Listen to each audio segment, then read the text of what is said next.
allow me to list off some games. Mind's Eye is the first one that comes to mind. Tokyo Extreme Racer, that's a recent racing game related one. The Saints Row reboot, that was a wider discourse one. Recreation, brand new game, just came out. Japanese Drift Master, oh yes, that significant of mine. Hell, even Mafia 3. What do these things have in common? These are all titles that are controversial to the majority. Let me just stop the YouTuber thing now. I've got your attention. Clip on mic, clipped on. And they've all have wider discourse that I don't tend to entertain. And some of you, of course, kind of understand that, but some people don't tend to get why I do this. And so that's why we're here today. This video is to make myself clear, very clear. Do it once, do it properly, bow out, and then just keep on playing games. It could be a response realistically that I could just link to a comment. Every time I see something frustrating, I could just do this. So if you've been linked to this video based on my idea, congratulations, I actually made use of this idea. So let's talk about games. I play games to be games. I play games to not face the, game is built from the ground up and have the most realistic simulation of tire physics I've ever seen. Piss off. Not interested. I want to experience something that I can't get anywhere else, ideally. And through the lens of someone that is different to other people, with different interests, different experiences, difference. The forever negative discourse is, quite frankly, boring, and that's why I don't really bother with it. I play video games to be video games. And here are some of my favorite of all time video games, and some of them you may be like, what the hell, what's that one doing there? This one was very shite, I thought so, or I thought this YouTuber said this, that, and the other about that one. It's okay for you to disagree with any of these, just to make that clear from the outset. But this video is kind of an overall important topic, and this needed to be done because, again, it's kind of annoying. It's gone from being just boring and I'm not interested to, I should probably say something. It's, whether you have a different opinion on any of these titles, doesn't bother me. I'm not worried about the idea that you may think differently about some elements of some of these games. Something I do miss, it's kind of funny to think back at it, but the conversations around people's favorite Need for Speed games.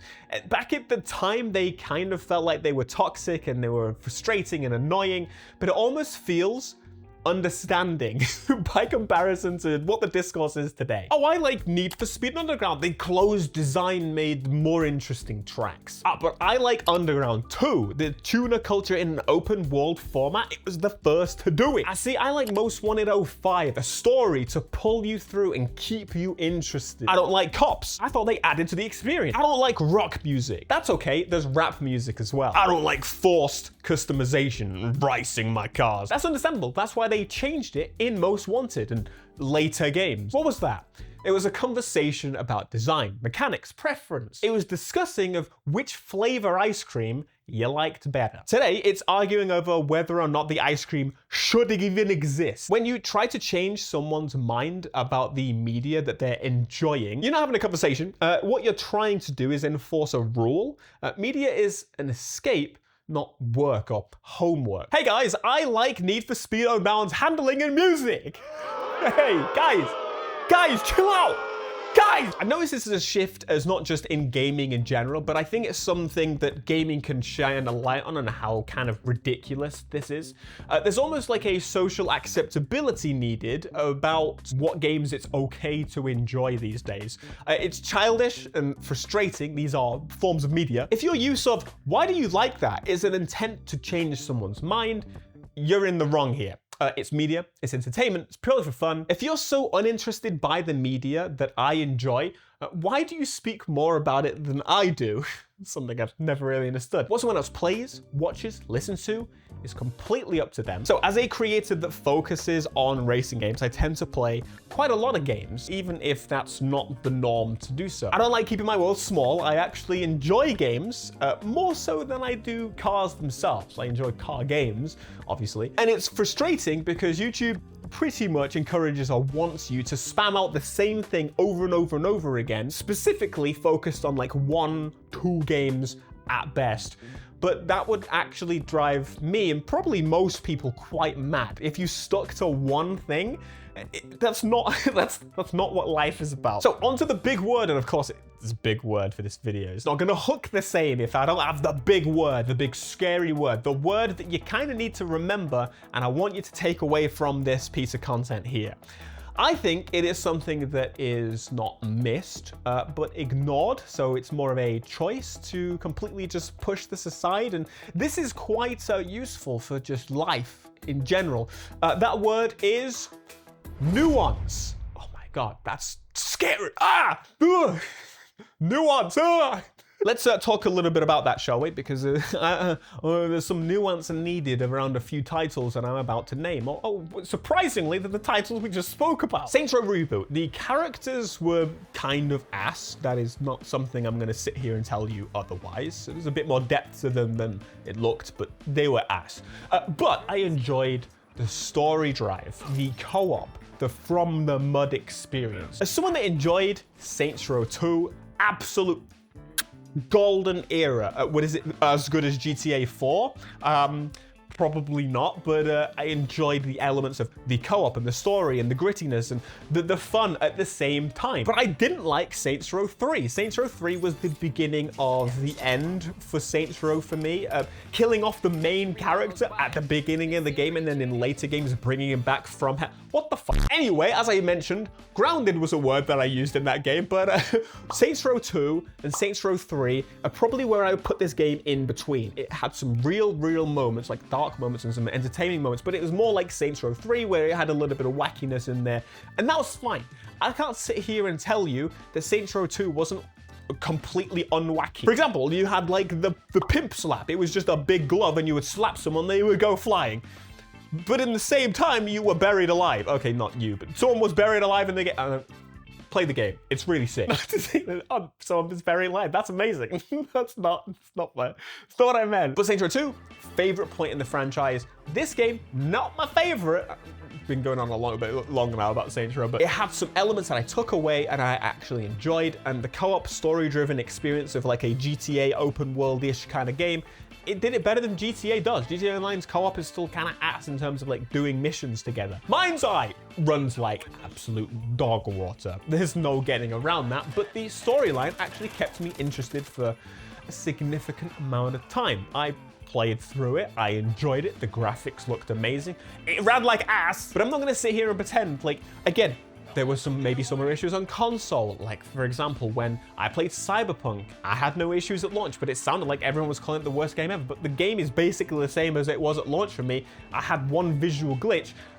Nonetheless, nuance, but also just differing of experience. I don't think Cyberpunk is actually that amazing of a game. I enjoyed my time with it, but like, it wasn't that broken at the beginning. Recreation is not as good as Burnout, at its peak at least, because I want to say Burnout 1 was dog water. I can't stand Burnout 1, and it's just because it's just not an interesting game. There's no uniqueness to it at all. It didn't really come until like Burnout 2 and onwards that it became the game that we kind of know and love today. But it is a game created by 10 people, not Burnout, Recreation. It does not cost full price. If it costs full price, again, that's a little bit less nuance that I can throw at it. And it dares to try and add to the formula that EA obviously thinks is not worth it anymore. They don't think it's worth creating a Burnout game. Burnout is in the toilet, at least as far as we know. And that could be a whole nother conversation, because that's kind of a frustrating thing about, again,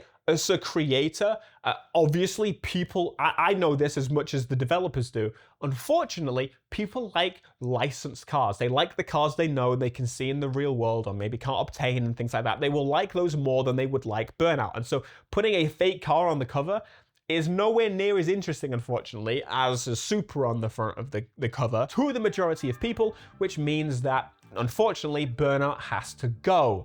But if you do it with a smaller team, smaller budget, and less expectations, all of a sudden, brick by brick, with each game that passes, damn, we're getting a Burnout again in the way that we actually can get a Burnout again, but it's not fantastic and I can still keep playing Burnout, but EA is not going to make another Burnout, so maybe I give this a chance. And I've seen a couple of people mention this, like, oh, it's plagiarism. They made the fucking franchise. Moving on, Tokyo Extreme Racer. So basic, but it's refined in what it does. It's a pretty simple loop, and it loops back to the PS2 days. And I've been thinking about what the PS2 days, the PS3 days, even the early PS4 days, they really focus in on some specific subjects, and not every game is trying to be the biggest game of all time. I would say I blame GTA, but no, I think I blame Fortnite. Not that it's a bad thing that Fortnite has encouraged this, because competition is always good, but unless a game is Fortnite and reaches the height of Fortnite, people are kind of just binning it off and pushing it to the side. But I don't really enjoy Fortnite very much. The racing in it is pretty cool. Anyway, it focuses incredibly hard on the reward loop, not just by throwing stuff at you every 5 minutes. I'm talking about making you feel the difference as you upgrade your machine, all while pulling you into a world that most people will never get to actually experience for themselves, because most Americans don't have a passport. By the way, most of my viewers are Americans. That's why I spell customization with a Z in the titles. Do you think I'm crazy? I ain't crazy. Mafia 3, oh my goodness. It's not as good as GTA 5, and it will never probably need to be. I'm so pulled in by the idea of taking the mafioso experience and bring it to a modern timeline, more modern timeline, that it was one of the greatest reattempts to jump into a game that I fell off from in like my recent memory. I went from like this game is okay in some moment, to this is probably my second top 2 favorite Mafia games in the space of like a week of being on one side to the other. In fact, I think Mafia 3 might be one of my favorite games of all time, which is kind of weird to say, because a couple of years ago, people would have been mental, you're insane, but going back to it, you're like, damn, that was a really good game. And to throw in some nuance to that, a lot of people that will tell me they didn't enjoy Mafia 3 because of the section where there was like the grindy bit, that happened, and it was actually a little bit quicker than I remember. I don't know if they sped it up or not. But Grand Theft Auto Vice City had the exact same thing. In fact, it was much more aggressive in forcing you to do these repetitive missions to get into the full missions, the side missions, and they were absolutely dreary. But Vice City is probably some of those people's favorite GTA game, which, do you see the situation here? And the big one, Test Drive Unlimited Solar Crown is not a test drive game, but it does have a great sense of speed. The developers have not abandoned the project like most would. And that's, again, big bit of that special word that we keep talking about. The game launched in a pretty terrible state. The game didn't work, and fast forward to now, it's still an always online piece of crap. I still probably wouldn't recommend it to anyone, but the people that do enjoy it, and there are people that really enjoy it, and I hear you guys, they come after me just as much as the people that like hate it, and they're like, I thought you hated this game. I did not like the always online, and I did not like that it wasn't a test drive game, but I'm not gonna sit here and lie and tell you that the sense of speed and the feel of the cars is the worst thing I've ever experienced, because that's just not true. There are some redeeming elements to the game. And something I really, really put high on my list of like, I appreciate these guys, is their intent to actually make the game better. So obviously, to anyone, what they're doing, pretty much any game does this, they're building for the next game. And that is where the money's gonna be. They're building to make Test Drive Unlimited 5, 6, whatever. They're building that game, but while doing that, they're providing those things as an update to fix the situation with the current game. Instead of completely just abandoning it and pulling the plug and giving up, they're actually providing those updates, and that's something I really, really appreciate. The reattempt for most of us is gonna be what we're looking for, but that's why I like to check in every now and again, because that's what it's doing. It's pointing to what they will do if they do it again. But it rewards those that stick around without completely just, giving up and making them frustrated. You can't piss off your only customers that give a crap. And of course, all of this is ignoring the constant requests from myself, a lot of people, for something different. You have to realize that the reason EA has gone full in on Battlefield, the reason that Call of Duty is like such a massive focus for Microsoft now, and Game Pass as a whole, in pretty much every corner of the industry, you can see this happening, and that is because they spend so much money that they can't fail. And that is a problem, because I miss the PS3, early PS4 days where you would get just random knack. Would you get knack on PS5? You never, you wouldn't, unless it was a reboot, remake, remaster, not reboot. It's not gonna happen with the big guys. AA games from PlayStation, from Xbox, from EA, they're in the toilet. They're quite frankly not gonna happen. They're looking at the bigger and bigger and bigger numbers. We're at the end game of capitalism in games, ladies and gentlemen. We've got to find an alternative to fuel creativity back into that industry, and the only way to do that is by supporting smaller ideas. Now, I'm not saying you have to like everything. I don't like everything about all the games I just listed. I don't like everything about all my favorite games of all time. However, because the rest of it is so good, or the rest of it is so unique, or the rest of it provides something that I can't find anywhere else, I play it because I enjoy it. That's the long way around of basically saying that incredibly simple statement. The discourse demands perfection or condemnation. Like, I've been playing a heck of a lot recently of Arc Raiders. I think it's a very fun multiplayer experience. You got people calling it Game of the Year. I personally wouldn't go that far, but I'm really enjoying the experience. However, it is a pretty incredibly simple game. However, it also has AI in the voice acting, which uses real voice actors, and nuance, which is not really something Eurogamer figured out because they completely destroyed the reviews because of that. That's also ignoring nuance the complete opposite way. So all of this is to say, you can enjoy a flawed game. You can enjoy what's widely seen as a bad game. Or of course, you could just keep following the norm of what people think as a collective. You have to all agree that this is a good game. That's not quite how entertainment works. They're all forms of entertainment, and in my opinion, the best form of it, from even the worst games. Basically, what's incredibly obvious is everything is becoming US politics Discord. They're literally both sides are on the same team, and it's not your team. So do with that what you will, my friends. I don't get why people put so much time, effort, and anger and frustration into games they don't enjoy at all. That is not what people tend to do. What people tend to do is put that amount of effort and frustration into a game that they do somewhat like, to hopefully encourage improvements in the future. So instead of wasting all your time, maybe play something you do enjoy with your time rather than something you don't. Because that doesn't make any sense.